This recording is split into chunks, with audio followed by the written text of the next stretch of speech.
میرے والد ماجد کا انتقال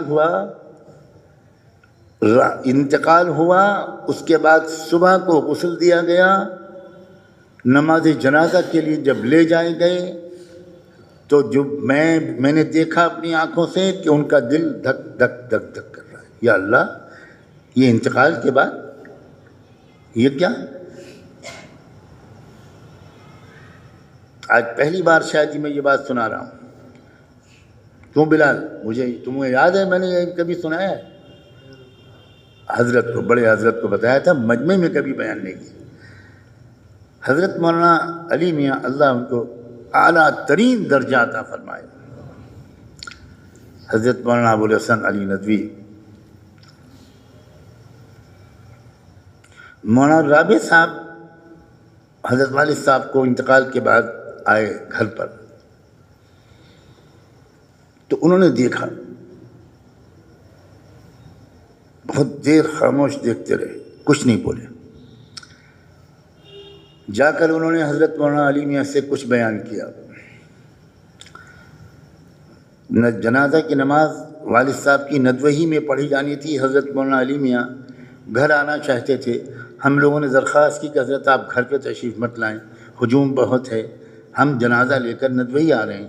تو حضرت مولانا کرسی ڈال کر ندوے کے گیٹ پر بیٹھ گئے انتظار میں، اور مجھ سے فرمایا، سجاد ذرا چہرہ دکھا دو۔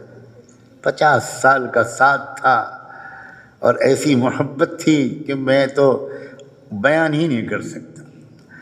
حضرت شاہ عبد القادر رائے پوری، شیخ المشائخ اور عارف باللہ، انہوں نے بھری مجلس میں ایک مرتبہ فرمایا تھا کہ اللہ اگر قیامت میں پوچھے گا کہ عبد القادر کیا لایا ہے تو میں ان کو اور ان کو پیش کر دوں گا۔ ایک طرف بیٹھے تھے والد صاحب، ایک طرف بیٹھے تھے حضرت مولانا علی میاں، اور کہے گا آپ کا یہ گنوار بندہ عبد القادر ان دو کو لایا ہے اور اس کے پاس کچھ نہیں۔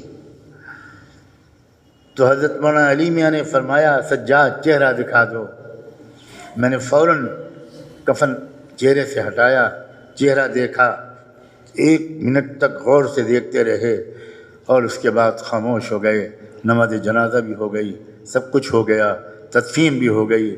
اگلی صبح کو حضرت مولانا ہمارے گھر تشریف لائے اور تمام مستورات کو تعزیت کے لیے، اور اس کے بعد کہا کہ سجاد، الفاظ نہیں ہیں کہ مولانا منظور صاحب کے مقام کے بارے میں کچھ کہوں۔ ان کا لطیف قلب انتقال کے بعد بھی اللہ اللہ کر رہا تھا۔ یہ ہے لطیف قلب، جس کا پہلا سبق اس سلسلے عالیہ نقشبندیہ مجددیہ میں کرایا گیا۔ لطیف قلب کبھی مرتا نہیں، یاد رکھیں۔ ہمارے اندر کی حیوانی روح نکلتی ہے، ہمارے اندر کی ملکوتی روح نہیں نکلتی۔ اس بات کو عام لوگ نہیں سمجھ پاتے۔ ایک چیز ہوتی ہے نسمہ، ایک چیز ہوتی ہے روح۔ نسمہ جانوروں میں ہوتا ہے، روح نہیں ہوتی۔ تو ان کو آپ جب ذبح کرتے ہیں تو ان کا نسمہ نکلتا ہے جب وہ پھڑکتا ہے، اور ہمارے اندر 2 چیزیں ہوتی ہیں، ایک نسمہ اور ایک روح۔ نسمہ نکل جاتا ہے، روح عالم بالا میں بھی رہتی ہے اور انسان کے بدن سے بھی جڑی رہتی ہے۔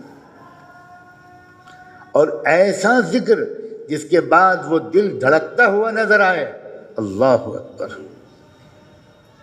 یہ تو اللہ اللہ کر رہا تھا، ابھی بھی کر رہا ہے۔ یہ کیا تھا؟ یہی لطیف قلب کی مشق تھی۔